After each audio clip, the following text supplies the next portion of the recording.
I'm Melody Barnes. I'm the Executive Director of the Karsh Institute of Democracy, and we are thrilled that you are here for the first of this semester's Touchstones in Democracy series.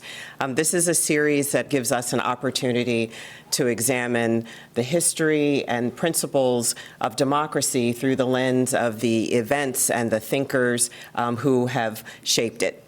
So we're delighted that you are here. It's sponsored by our Now Lab, as well as a partnership with the Graduate School of and the College of Arts and Sciences. So thank you so much for being here.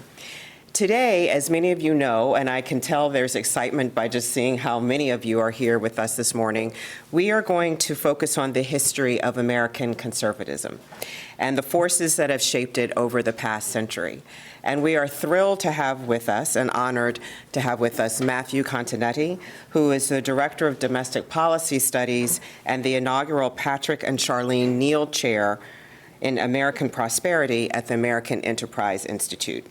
He is a distinguished journalist and historian and analyst of the American right, and he's been at the center of conversations and thinking and debate about conservatism and discussions in the United States for quite some time. So Matthew, thank you so much for being here with us this morning.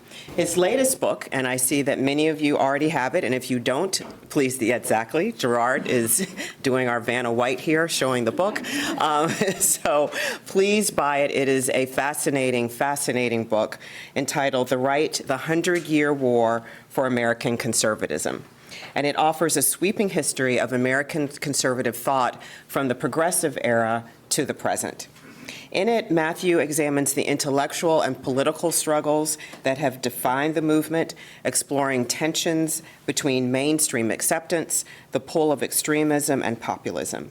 His insights help us better understand how conservatism in the U.S. has evolved, the pressures that have shaped it, and where it might go from here.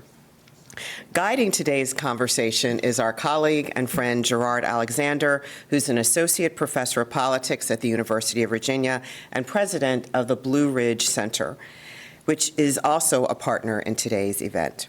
Professor Alexander's research focuses on democratic stability and the role of the political right in shaping political systems, both in the United States and Europe. So for obvious reasons, he is the perfect person to be in conversation with Matthew today. Gerard, I also want to thank you personally for helping us to sponsor this event and to bring Matthew here. So we're going to begin today's conversation with the conversation between Matthew and Gerard, and then after about 45 minutes of their conversation, we're going to invite you to ask them questions. So please start getting your questions ready, and we look forward to your participation in today's vibrant debate as well. So with that, I'm going to turn this over to you, Gerard, and Matthew, and again, thank you so much for being with us.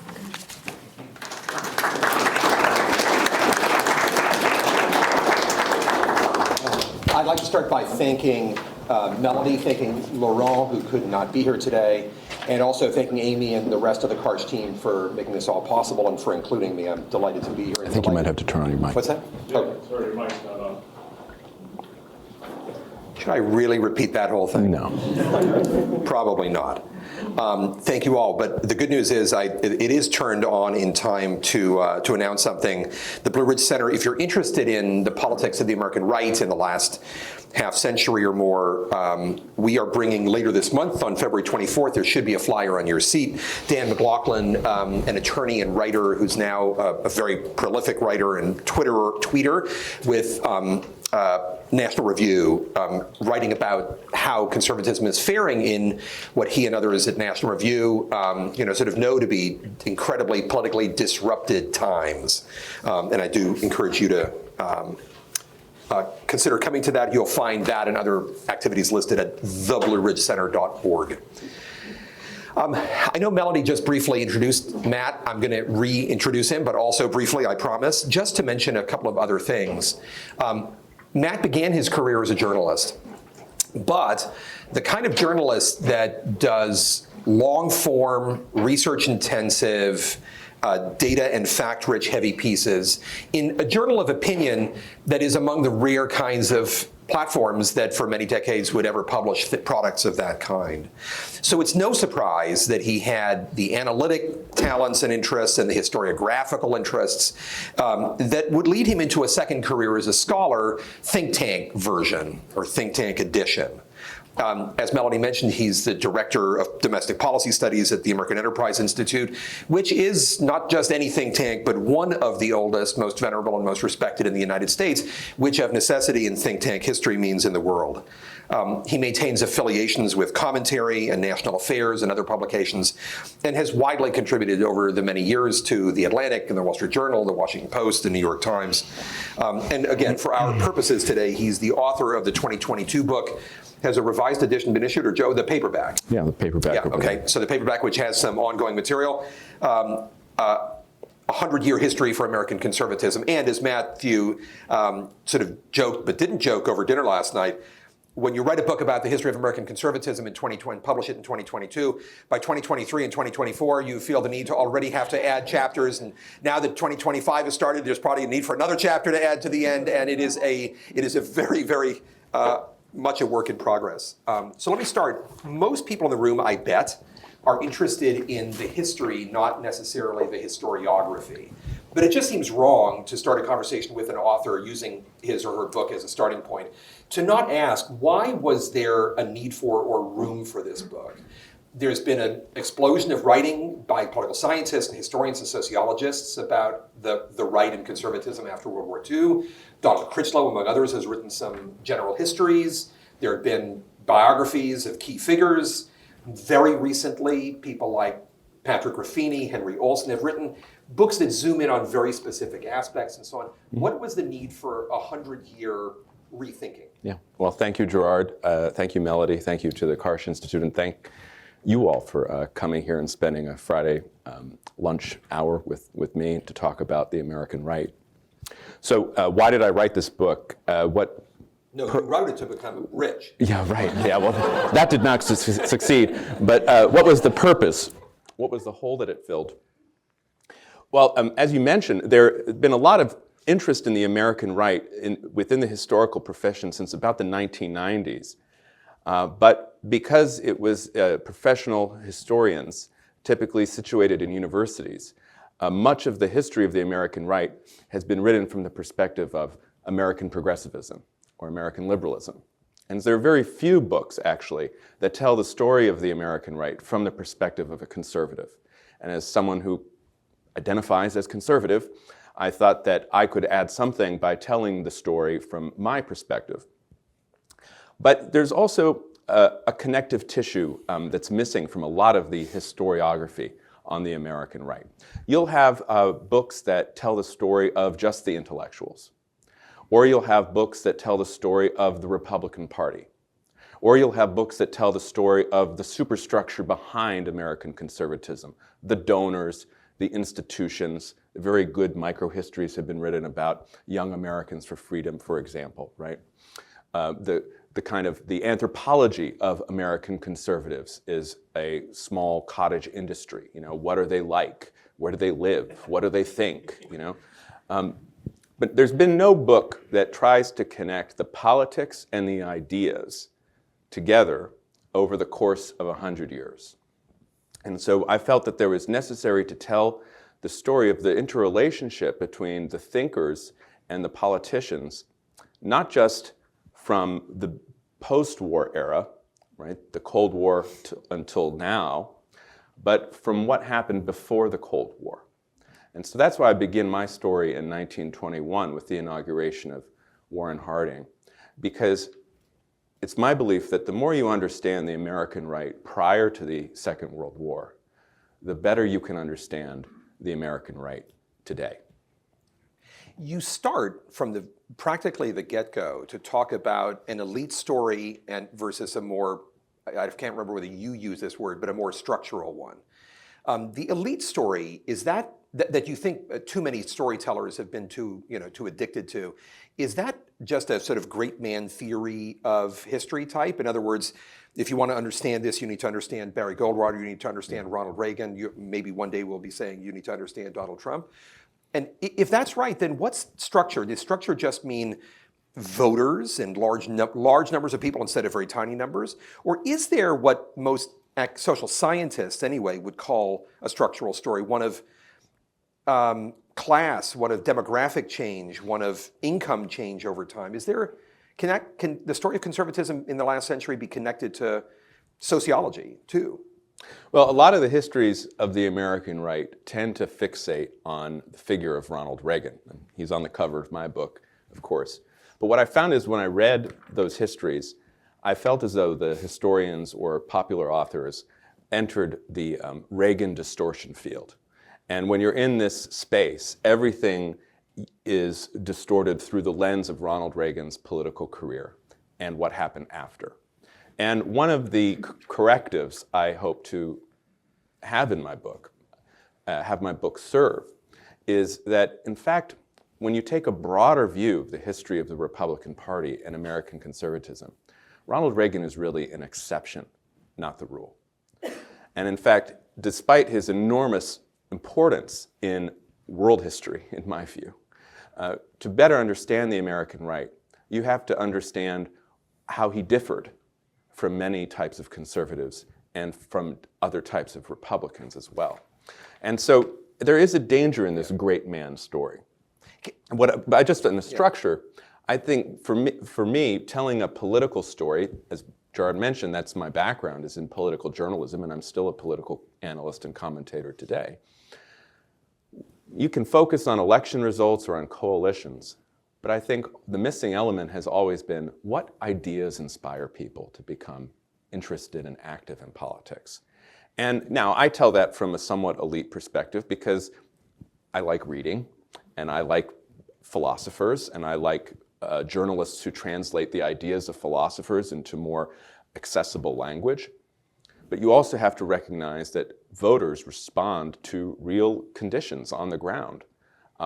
Often, those conditions are completely unpredictable. And so in this book, and in my writings more generally, I try to integrate the two as best I can. It's so jarring at first to think of Ronald Reagan as an exception. Do you mean that he's in any way ideologically aberrational, or do you mean something more subtle, organizational, tactical? How do you mean? It's just so jarring. I was not planning to ask about that, but I can't not. Mm-hmm. Well, I think we just celebrated his birthday the other day. I think he was an exception in many ways. One is he was an exceptional personality. There have been many biographies written about Ronald Reagan. The most recent just came out last year, the historian Max Boot's biography of Reagan. No one who writes a biography of Ronald Reagan understands this person. They cannot understand him. Ronald Reagan's personality drove one of his biographers, Edmund Morris, insane. I mean, Edmund Morris wrote these two wonderful biographies of Theodore Roosevelt, and then was asked by Reagan to be his official biographer, and he found that he couldn't do it. He had to create essentially a fictional character patterned off of himself to write the story that's contained in his book, Dutch. So he was a very unique personality. That's one. The second is he had a very unique politics. Reagan comes from a background where he spent most of his life as a Democrat. The first candidate for president he ever voted for was Ronald Reagan. Was Franklin Roosevelt. That was not he eventually voted for Ronald Reagan too. He voted for Franklin Roosevelt in his first election, and he voted for Roosevelt 4 times. Franklin Roosevelt, the creator of the New Deal, the creator of our modern structure of government, and the creator of America's global role, was Ronald Reagan's hero. And indeed, when you look at Ronald Reagan's political career, you can see phrases from FDR that Reagan lifts and appropriates for his own particular message. Another difference is Reagan did not think in terms of a left-right axis. He thought in terms of up and down. And down was totalitarianism. Up was the maximum of individual freedom consistent with public order. And that's not how many people think. We think about left and right. He's always kind of thinking up and down. And that is the third difference, which is when you read Reagan's speeches, he is a completely future-oriented political figure. He is always talking about what is on the other side of the hill and counting on the American people to get us there. He had a great interest and absorption in technology. Some of his visions, such as the Strategic Defense Initiative, were considered utopian at the time. All of his speeches are about progress and growth. And from a conservative point of view, those are two words you don't often find in the traditionalist conservative vocabulary. But if you look back, and I just read it for a class I was teaching the other day, Reagan's last major speech was to the 1992 Republican National Convention. And it's, again, he's talking about how America is always the country of the future. Our best days are ahead. We have to use the resources of our people to progress and change. Very different from the other more famous speech from that convention, which was the culture war speech delivered by Patrick Buchanan. So those are just some of the ways in which I think Reagan is very remarkable. But he's an interesting figure and a very influential one. But if you fixate on him, you're going to be distracted from some of the more long-term developments and consistencies within the American right. All right, let's talk about some of those and whether they're consistencies or involve important discontinuities. So when I think of how, say, libertarians, more doctrinaire libertarians, tell their 100-year story, I'm thinking of a book like Radicals for Capitalism. The argument is, you look back to the 1920s, you can see this slew of writers and thinkers, novelists, economists, and others who were laying down the founding principles of what we would associate today with modern libertarianism, and then they were buried under this avalanche of the Great Depression and the New Deal and a kind of post-war settlement or consensus that was, at least for some time, even under Dwight Eisenhower, someone, and maybe up to Richard Nixon, sort of a very mild social democratic New Deal consensus. And for them, it's a story of enormous ideological continuity, but it's a matter of uncovering that buried in between. Is that at all the story here? Or, what are the continuities from the 20s on through? Is it, Ronald Reagan puts Calvin Coolidge's portrait up in his Oval Office. Mm-hmm. So is that just we were off stage for a while, but now we're back? Or what's the arc here? Mm-hmm. Sure. Well, one reason I begin the book in the 1920s is I wanted to show the nature of the departure that the New Deal represented from what earlier generations of American conservatives understood to be the status quo in the United States. And so in the 1920 election, you have a Republican landslide led by President Warren Harding that's based on the idea of normalcy. And Harding pledged to the American electorate that after the experience of Woodrow Wilson's second term, American intervention in World War I, the inflation that resulted, the clampdown on civil liberties that resulted, the pandemic that happened partly as a consequence of all the global population flows during the First World War. Harding promised normalcy. We were going to go back to what people thought was the status quo in the United States. Very minimal federal government, an America that did not involve itself in great power conflict in Europe, America that was representative of the more traditional white Protestant ideas about culture and society. This is the story of the 1920s. Republicans were very successful. But with the onset of the Great Depression, first the stock market crash, then the banking crisis, and the rise of Franklin Roosevelt, the Republicans were essentially wiped out. They were sent into the margins. And it took a long way to get back out of the political wilderness. You mentioned Calvin Coolidge. Coolidge was president first after Harding died and then was reelected for a full term in a landslide in 1924. In 1936, so this is after Hoover loses to FDR in 32. In 1936, the Republicans put up a man named Alf Landon, the governor of Kansas. Alf Landon was known as the Kansas Coolidge. He stood for all the same things that Warren Harding and Calvin Coolidge did. Low taxes, low spending, let markets clear out if there's a banking crisis or a depression. America should stay within our borders or in the Western Hemisphere. We should not concern ourselves with Europe, and we should look toward economic development in East Asia instead. And Alf Landon lost in a huge wipeout. And there wasn't another conservative who could look back to the Harding-Coolidge ideas on the presidential ticket of the GOP until 1964, 30 years. So I think that if there's a story here, it's that the traditional views of America's role in the world and of the size of America's government and its relationship to the American people were first delegitimized by the Great Depression, and then modified as a result, and I'm sure we'll talk about it, modified as a result of America's conflict with the Soviet Union in the Cold War.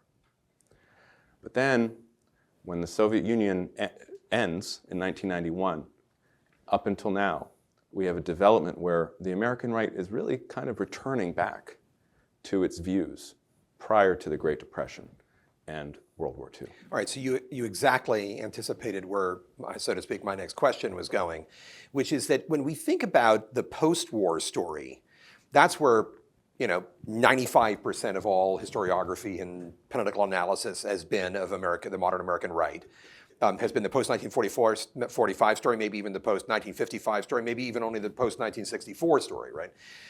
And when one thinks of those narratives, they tend to focus on a variety of domestic dynamics, probably because most politics is domestic in nature, driven by domestic issues, possibly because Barry Goldwater is so associated, if he's the sort of founding spirit of the post-1964 conservatism, he's so identified with issues like, just returning to a pre-New Deal extent of government in American life.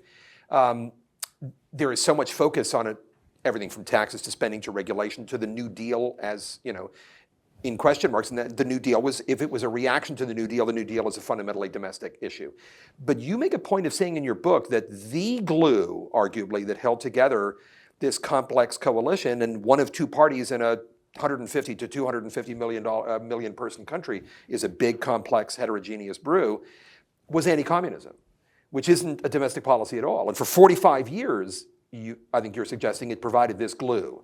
Before you get to what happened when the glue dissipated, would the argument be that during that from 1945 to 1990, when anti-communism was relevant, was an organizing principle, that all those potential cleavage lines were under the hood, it's just there was no cause to look at them. Mm-hmm. Is that right? Yeah, well, so the way I would say it is, the American right during the 1930s opposed every aspect of Franklin Roosevelt's policy.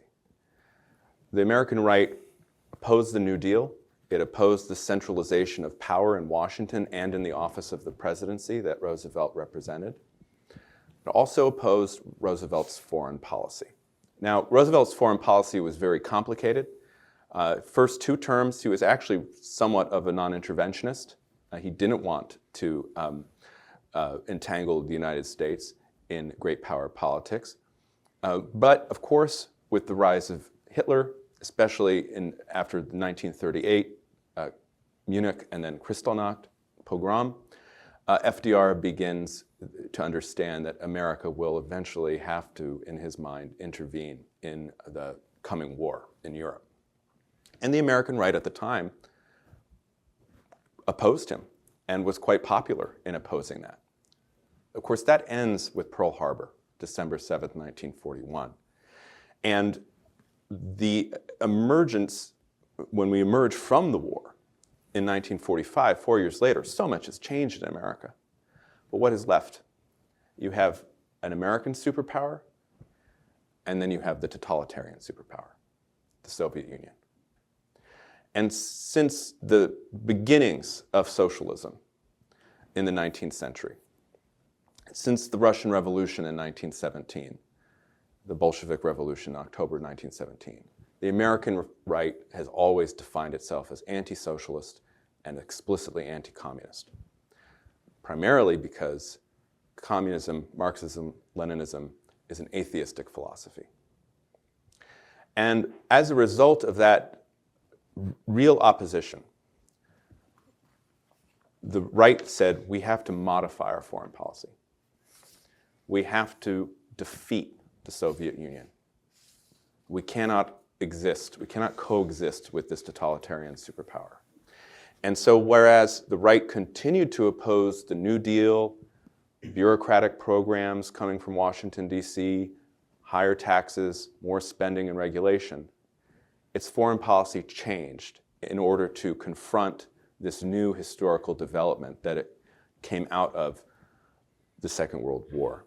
And that legacy is still with the American right. And all the debates we're having today, I know you wanted to stick with the glue for a little bit, but even the debates we're having today are the tensions in the American right between figures who believe that history really hasn't changed all that much since the Soviet Union disappeared, and America still must remain engaged in the world, and figures who say, it's not our problem anymore. We have to go back to the old views, return to what life was like or what the right believed before World War II. It doesn't seem right to take a 100-year story and want to focus on hard. the last hour of it, and yet we live in complicated times and times that provoke a lot of conversation. So I'm going to probably try to get you to devote maybe our remaining time, just the two of us, talking to what feels like the last few hours, the last few years anyway. My wife recently said she was looking forward to the 50 days of January being over. Well, I'm looking forward to the last 10 years of the last 4 or 8 years being over. But in this case, there are aspects of this that, here's a cheap and easy way to start asking about this.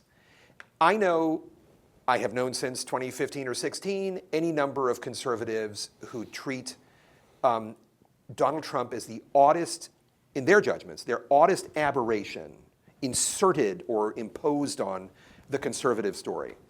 But for every one of them, you'll find someone like the popular historian Rick Perlstein who will say, upon reflection, this really is a logical culmination of that story. What's your advice on thinking about that? I think that it's always important to remember the contingencies of history. Just as when we enter the Reagan distortion field and we view the whole field, the whole history of the American right as Reagan's progression, from first a Democrat, then to a Republican, then his rise into politics, and then the decline of the Republican Party after his departure in 1989. We have the danger of looking at Trump the same way and then reading Trump back into history and saying everything was just giving us Trump. That said, Trump does echo themes throughout my history. Populism is nothing new to the United States. You can go back to the Whiskey Rebellion. Right? You can go back to the original Tea Party. Clearly, Donald Trump recognizes that he has something of a historical precedent in the presidency of Andrew Jackson in the first half of the 19th century. Right? William Jennings Bryan, figure we haven't mentioned yet, Senator Joe McCarthy, right after the World War II. Again, actually identifying the Republican Party with a very aggressive anti-communism both abroad and at home. So these types of populist figures are a constant in our politics. And since the New Deal, they have tended to be situated on what we call the political right. Why is that? Well, it's because since the New Deal, conservatives and the right have considered themselves outsiders from the mainstream. The government that FDR created, the institutions related to that government, whether they were academic institutions, whether they were cultural institutions, all of these institutions were populated by people who believed in FDR's principles or values, and conservatives were locked out of them. It took them a long time to regain political power, even within the Republican Party. And so there's been a sense that conservatives are outsiders, and of course populists are outsiders too. Because populists look at what's happening, they identify problems, and they say that the people in charge are the ones behind that problem. So there's been a synchronization between the American right and populism really since the beginnings of the Cold War. And Trump comes out of that. Right? There are other ways that he's not conservative. Very important, conservatism in the 1920s very much had a view of the importance of character and of self-restraint and limitation. That's not Donald Trump. Okay? He doesn't have that sense. The importance American conservatives place on the Constitution. Right? Trump uses the Constitution in his political vocabulary, and I think he understands that the party he represents valorizes the Constitution. But clearly he is willing, as we've just seen in the past 2 weeks, to press the limits of his authority as president. Right? Those are two big differences. And so when I look at Trump, I see someone who is in harmony with some conservative views, clearly some populist views, but has key differences that would not have put him in the conservative movement that emerged after the Second World War and that I kind of came of age in.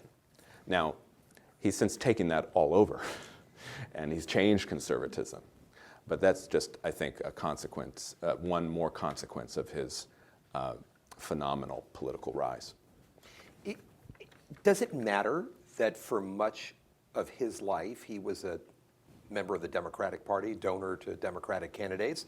Or is that just an artifact of operating in the 5 boroughs of New York and in the climate in which he came up? I mean, someone posted a photo the other day on Twitter, I'm sorry, just really quickly, of Trump. I'm probably going to screw this up. I think it was Trump, RFK Jr., Elon Musk, and I forget who the fourth one was. And they made a remark about, notice a pattern here. And I'm pretty sure they were referring to them all being white men. But somebody else on Twitter, some wag, commented, yeah, they're all former Democrats, which was, also an interesting observation. But is it just too easy to try to read something into that? I mean, Reagan was a former Democrat, as I mentioned. Reagan was also divorced. And so I have a rule of thumb, which is, Reagan was married twice. Trump has been married 3 times. So the next hugely consequential Republican president will have been married 4 times. That's just, which means he has to come from Hollywood. So that's all I'm saying is, I'm saying, watch Pete Hegseth. That's all I'm saying. Because he's rising. So I don't know how big of a deal it is. What Trump is not is someone who kind of came through the institutions that Reaganism and the conservative movement created and upheld, and which guided the conservative movement and the Republican Party really from Reagan's election in '80 up until Trump's arrival in 2015. He was not really a part of that. In fact, it's quite remarkable. They put Reagan's portrait in the Oval Office this past week. And I don't believe it was in the Oval Office during the first term. In fact, Trump had a much closer relationship with Richard Nixon than he ever did with Reagan. There's only one meeting between Trump and Reagan. So Trump was not part of that. And Trump doesn't understand conservatism in the way that most of the people in my book understood it. The Conservative Mind by Russell Kirk. This is a book I teach. You probably have taught it.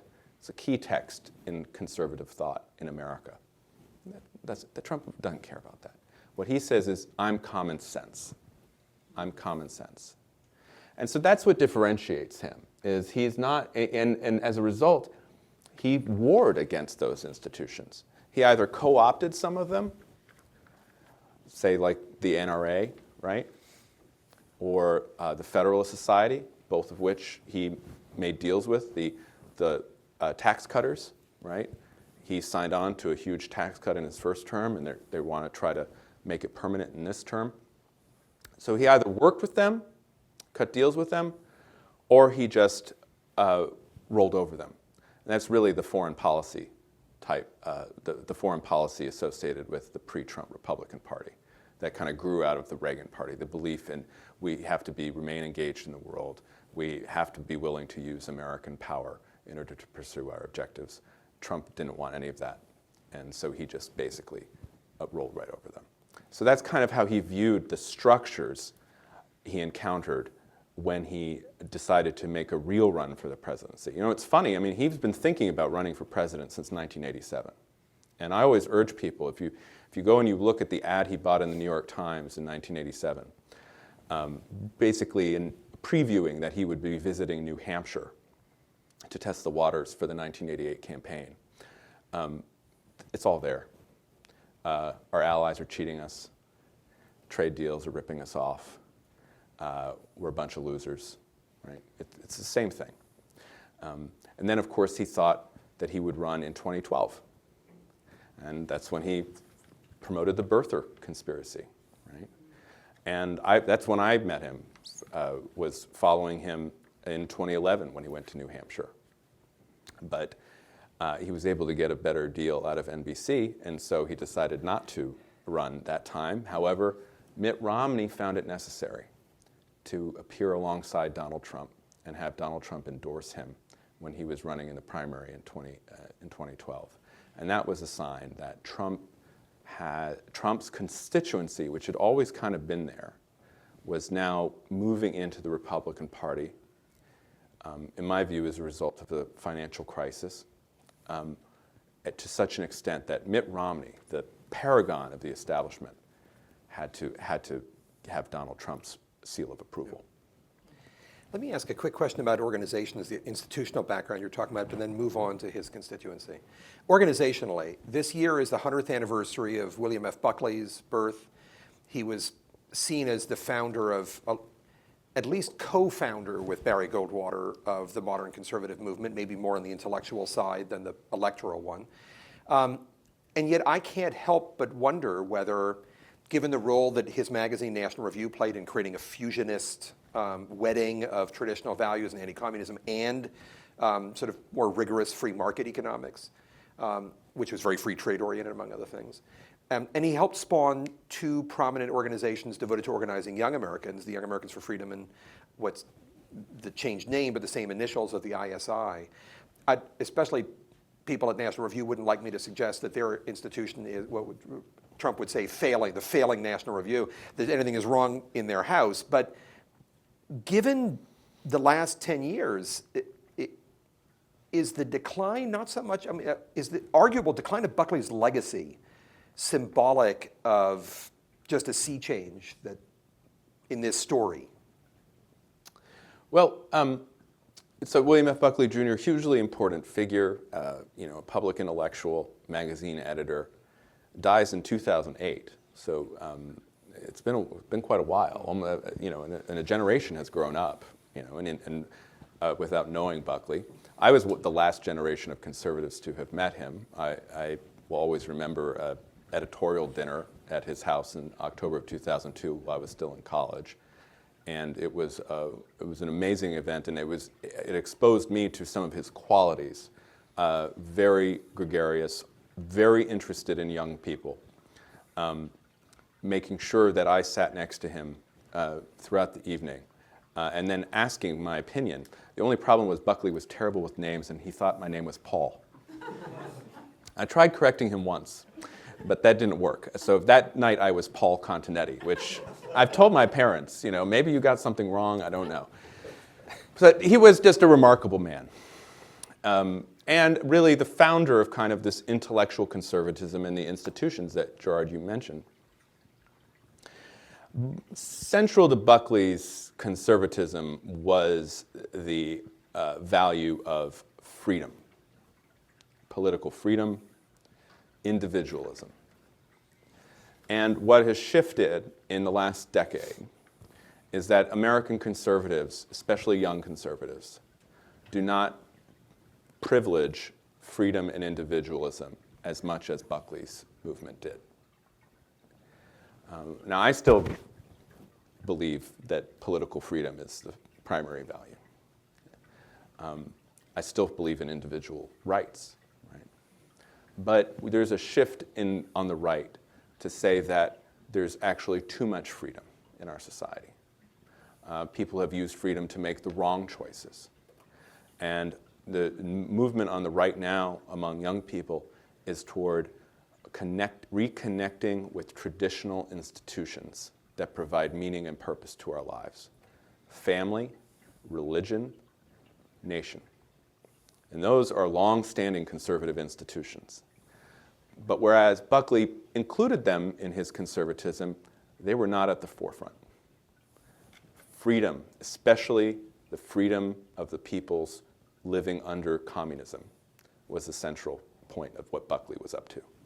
And now we've moved more toward a more solidaristic, communitarian conservatism. And so to that degree, yes, it has changed. The legacy has changed, but conservatism does change. I mean, that is, I know I started saying that there are some consistencies, but the leaders change. Before Goldwater, we had Senator Robert Taft of Ohio, again, opposed FDR's New Deal and opposed FDR's foreign policy.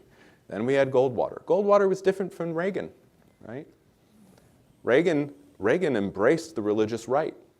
Goldwater would never have anything to do with the religious right, especially as he got older, right? And then, of course, Newt Gingrich was different than Ronald Reagan, too. So it does change, but when you look at the level of ideas, we do see a shift from freedom toward community, religion, and meaning. At risk of Amy's wrath, I'm going to tuck in one more question from the stage. You referred to Trump's constituency. One thing that I think can, when they reflect upon it, be awkward for modern American liberals and progressives when thinking about Trump is the fact that part of his, and really important and original part of his constituency, is to be found among the Americans whose material situation has been precarious or even downwardly mobile, that historically formed the key part of the New Deal and post-New Deal liberal electorate and coalition in America. He comes into office in 2016, Trump, insisting no serious changes to Medicare, Medicaid, Social Security. Why? Because he has got a big constituency that values those programs. His talk about trade is that it serves elites but not average Americans. His talk about returning the manufacturing sector and so on. His populism, at least when it comes to economics, is inflected with wanting to address the interests of working class, lower middle class, downwardly mobile, economically insecure Americans, and including, it turns out, Hispanics of those same socioeconomic categories. Is that aberrational by conservative standards? How does that fit into this larger story? Or is this the peculiarities of a given leader's chemistry, and that those chemistries change over time, but it doesn't tell us anything deeper? Well, I think it has something to do with the outsider position of the American right since the New Deal. We just talked about William F. Buckley Jr., and of course one of William F. Buckley Jr.'s famous quotes is that he'd rather be ruled by the first 500 names in the Boston Telephone Directory than the faculty of Harvard University, right? He said that in the 1950s. And then when Buckley ran for mayor of New York City in 1965 as a way to kind of re-energize the right after this really harsh defeat in 1964, Buckley got 13% of the vote. He entered the race in order to knock out the liberal Republican candidate. He ended up knocking out the more conservative Democrat, Abe Beame, because Buckley drew from the outer boroughs. His best district in the city was Staten Island. Where does Trump get 80+% of the vote? Staten Island. So that idea of a working class response to conservative leadership That is actually pretty continuous throughout this narrative. Trump brought something else into it, though, which is, I always love telling the story. So I talked about '88 when he was thinking of running. Of course, he runs for president in 2000 as a candidate in the Reform Party. And I love this story where the New York Times political journalist, the equivalent of, say, Peter Baker today, went to interview Trump at Trump Tower in the year 2000 and asked Trump and Trump's advisor, Roger Stone, what makes you think you can win? And Trump pushed a copy of the National Enquirer over to the New York Times writer and said, this poll shows that I'm winning in a landslide. And the New York Times says, well, that's the Enquirer. And Roger Stone said, and I think this is a key quote, those are our people, right? And that's what Trump also brought in. So it's not just populist working class, it's if you read the National, I read the National Enquirer, right? It's fun to read. But if you really read the National Enquirer, then, and I know I had a beloved aunt, she read it, all her whole life. And I know she would love Trump, right? So those people are not Republicans. Maybe they vote for some Republican candidates from time to time, but they don't think the Republican Party, that's the party of country club, Now, what he did is he brings this group in as well. And that is the constituency now has changed. And I have a piece up today. I really think Washington is only beginning to understand the young people attracted to Trump and to the MAGA movement. It's real. And when you think not just about the people who are entering the Trump administration at the lower levels, and all this discussion about the Doge kids, right, that's consuming us. But think about the picks he's made above that at the cabinet level. His vice president's 40 years old. His UN ambassador is 40 years old. His defense secretary is 45.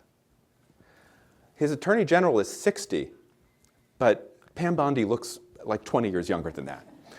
So they're all the extremely young people who are going to be figures in the Republican Party for the next 2 decades. And so by creating these new constituencies, he's changed the Republican Party in, I believe, enduring ways, whether they lose or win an election or not. Why don't we open it up? I think there are microphones that want to speed their way to you. Hi, is this on? My name's Henry. I'm a second-year student in the university. Thank you so much for coming. I really enjoyed this talk so far. Something I was curious about, in your parallels you drew between the Republican Party of today and that of the 1920s, was in the 1920s there was a significant emphasis on kind of the white Protestant culture of the United States. I think, is it actually? Oh, there we go, okay. Between the focus on white Protestantism in the United States, and I think you can see a little bit of that today, especially the past 2 or 3 years, that there is like a growing movement on the right to. Do you want me to repeat the question? No, I can hear it. Good. Growing movement on the right to have more emphasis on that. But also at the same time, Trump's victory was, at least in the past couple decades, the largest kind of multicultural victory for Republicans. Mm-hmm. Do you think 2024 was an aberration, and that it'll kind of flip back to a more traditional emphasis, the traditional Republican base that's voted for the party? Or do you think that there is some sort of inherent contradiction? How should we interpret this? Mm-hmm. Mm-hmm. That's right. It's a great question. I should also mention, the 1920s Republicans were civil rights Republicans. In addition to this idea of white Protestant culture, Harding and Coolidge believed in anti-lynching laws and believed in civil rights for all Americans. And that, of course, also has a whole tangled story throughout the rest of the century, I should mention. But what happened this past year? Well, I think what happened this past year is the culmination of a long-running trend We've seen since 2016 that Hispanic American voters have been drifting to the Republican Party, especially when viewed through the lens of educational attainment. So especially when we're talking about Hispanic voters who do not have a four-year college degree. And the peculiarities of this election, I think, accelerated that shift. When you consider that the issues of the election being inflation, when you think about the ideas surrounding public safety, when also the fact that Hispanic American voters are either naturalized legal immigrants and citizens or the children of legal immigrants. There was also what we found a response to the Biden administration border and immigration policies. I mean, you look at the Texas border counties, heavily Hispanic, right? They want Republican, huge shift. So is that enduring? I think it will depend on the ability of the Republican Party to focus on these working class issues: cost of living, public safety, border security, quality of schools, right? And when you think about the Republican Party of, say, the naughty oddies, right, 2000 to 2010 and everything, there was more of a sense, it was more of a business person's party. It was more about taxes, spending, regulation, not so much connected to the everyday realities of Americans. And so that's, I think, going to be important. One other great analogy my former colleague, the writer Christopher Caldwell, put out there just recently is he compared 2024 to 1932, to FDR's election. He said in 1932, all these different communities that had come in during the last Great Migration, the Continettis, for example, they had always thought of themselves as kind of outsiders in American society. But in 1932, they said, no, you know what, we're the majority. We're the mainstream, and we want FDR. And Caldwell said something like that might be happening now with all, American society is so diverse ethnically and racially, but Trump has been able to create this coalition where Hispanic Americans, which are such a large part of our population, are now saying, no, we are part of the mainstream, and Trump is mainstream. And that, again, that could have long-lasting consequences.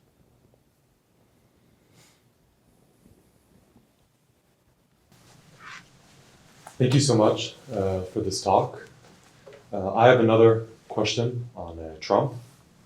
This week, Trump, with regard to the Gaza Strip, spoke about the displacement of 1.8 million Palestinians from the Gaza Strip.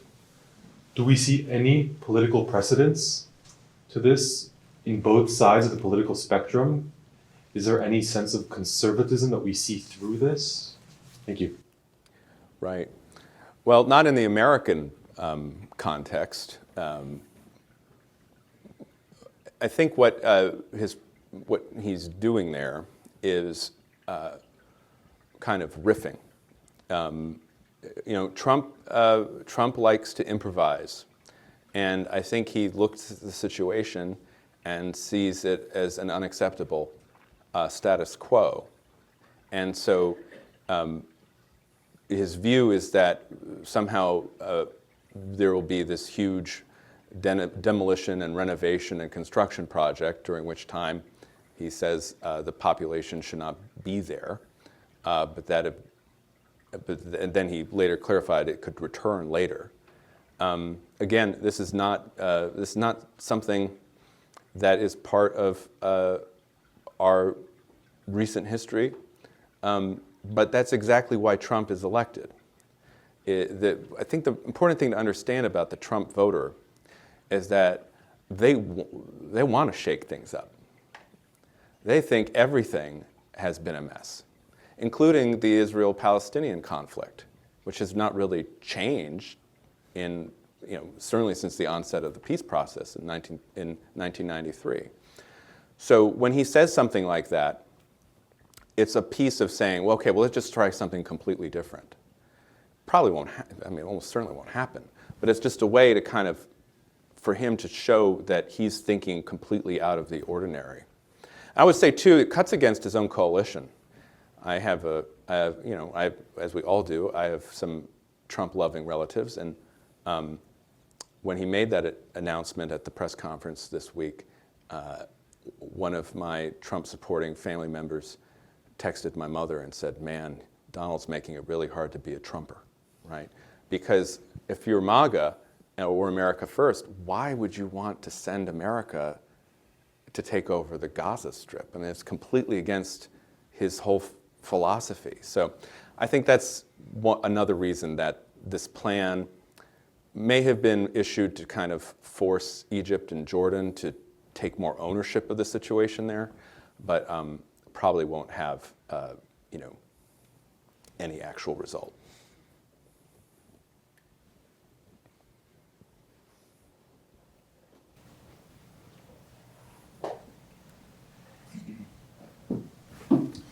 Matt, thanks for being here today. I'm Brad Wilcox from Sociology.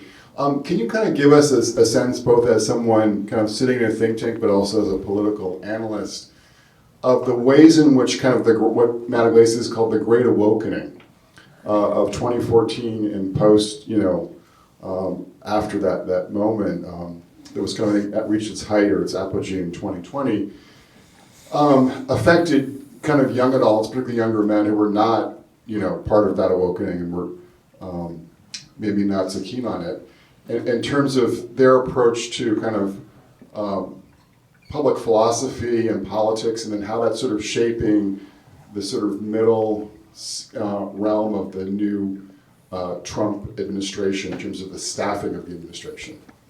Yeah, sure. I think it's fair to say that American culture shifted left beginning in Obama's second term, and all our cultural institutions and our political institutions spent a lot of time and a lot of messaging about social injustices and racial disparities and the rights of sexual minorities.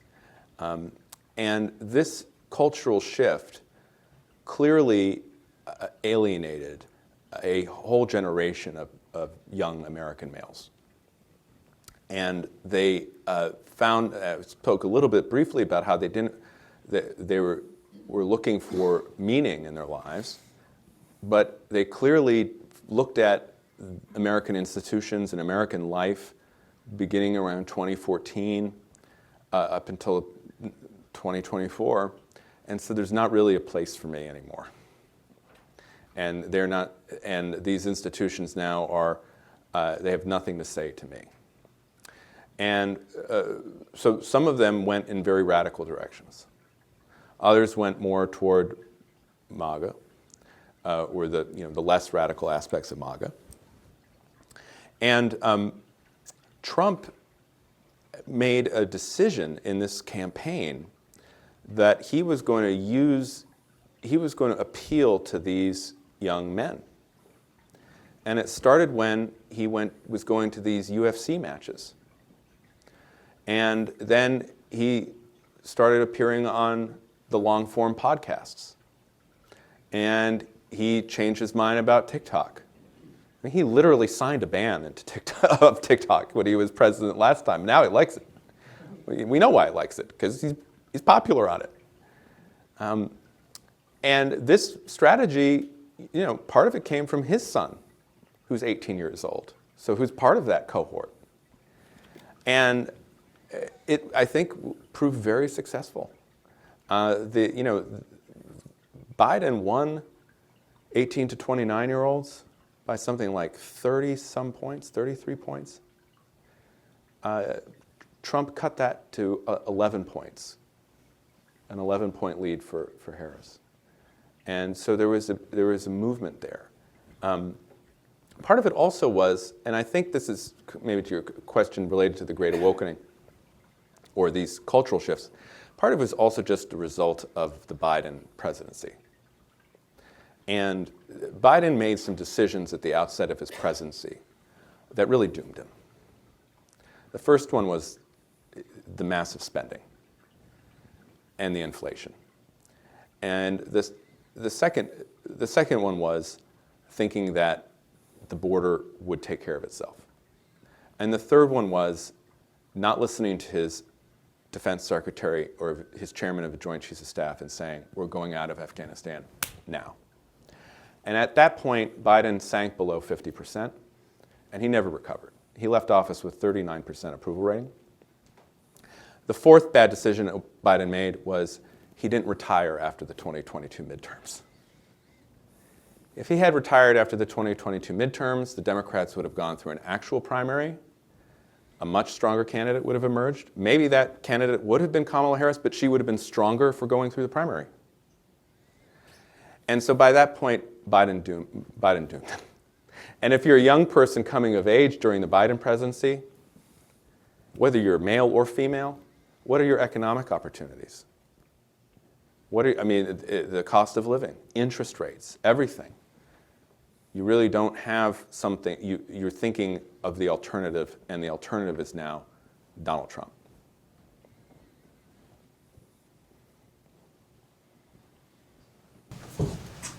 Hi, my name is Luke Schumacher. I'm a graduate student in the politics department here at UVA. I'm thinking about a distinction that I think you draw in your book. I read the hardcover edition a couple of years ago, and I think a first order assumption there is that there's a difference, a conceptual difference between what we call the right and American conservatism. I think it's easy enough to draw a distinction between a capital R Republican and a conservative. You know, not long ago when asked why he became a Republican and no longer is one, George Wells says, because I'm a conservative, right? Mm-hmm. That's why I'm no longer a Republican. But I'm wondering if you could kind of succinctly put the conceptual or practical difference between what you think is a member of the right and a person who identifies as a conservative. Is it just a function of how one self-identifies? Yeah, thank you. That's a great question. So I think the category of the right, it's the political right posed to the political left, encompasses figures who are quite radical in their approaches and who do not think that the American founding is the touchstone of American conservatism. And so the distinction I draw is between the political right, which encompasses a whole variety of views, and then American conservatism. And in my view, American conservatism is tied, there are some, I think, philosophical premises that it might share with other parts of the political right, but it is essentially about defending the political institutions and tradition inaugurated by the Declaration of Independence and the American Constitution. And so that's kind of how I draw the distinction. And that's why George would say that he's the conservative and not a Republican today.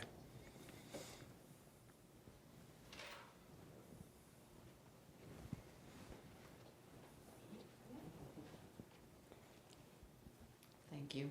Thank you, Paul. Yeah.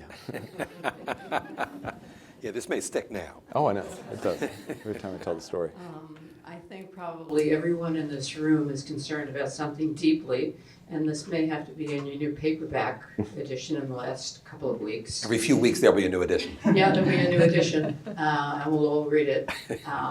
This is about Doge, Elon Musk, and what the heck is going on here. Yeah. And nobody likes the fact that, I'm all for young people and all of that, and he has all of these young, brilliant young men, no women on there, by the way, working for him, trying to take over the system, whatever they're trying to do.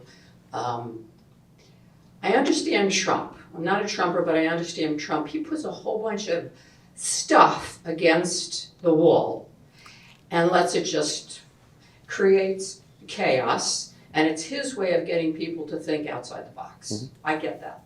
And he's trying to get other people to think outside the box. And while all of this is going on, this distraction, here we have Elon Musk doing what he's doing, mm-hmm. which is, to me, really dangerous. Mm-hmm. Could you speak to that and relieve this anxiety that I have? Well, I'm not sure I'm going to be able to relieve your anxiety. But maybe I'll talk about what's happening. One of the epical shifts, so I talked a little bit about the young men. We talked about Hispanic voters. another of the epical shifts between 2020 and 2024 was that the tech industry split, and large influential parts of the tech industry went to Trump over the past year. And part of that was Elon Musk's. Elon has been a Democrat most of his life. I think part of the change happened to him. He started moving to the right really when he bought Twitter, and being on Twitter, and that kind of has sent him in this direction. But Musk came out for Trump, and one thing we know about Trump is that he's an extremely transactional figure. And Elon Musk spent a lot of money electing Donald Trump and Republicans. I think 280 was the last figure I saw. 288, yeah, that's a lot of money. So just like, and we were talking about this the other day, just like he said to Bobby Kennedy, when Kennedy came out for him, and again brought these new voters over to him, on election night, he said, Bobby, you're going to go wild at HHS, right? This is the deal. You join me, I'm going to let you do what you want.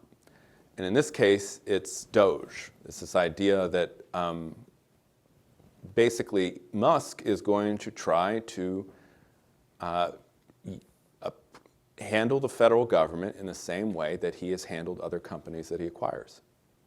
And if we just think about what the transition was between Twitter and X, that meant massive layoffs, huge disruption, bugs, and then a process of correction afterward. And so I think that's what's happening here. The interesting thing about Doge, it's only supposed to last 2 years. It might not last that long, because I think what's happening is Musk is coming close and closer to crossing some Republican tripwires. Now, it's one thing with USAID. Foreign aid is the most unpopular part of the federal budget, and it's an extremely small part of the federal budget.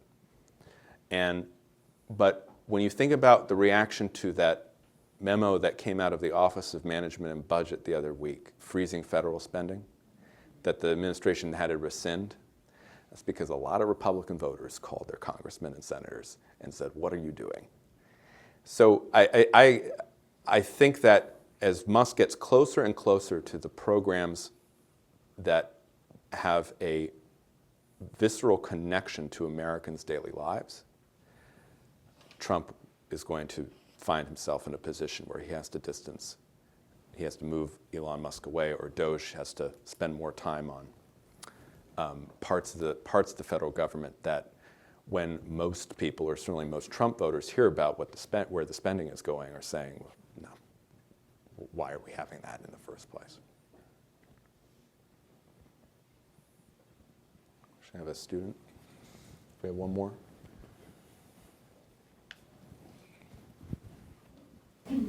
Hi, my name's Jack. So I think I understand kind of the young person's point of view, at least for Trump. I went to school with Barron Trump and Charlie Ryan, Paul Ryan's son. So I think I get that.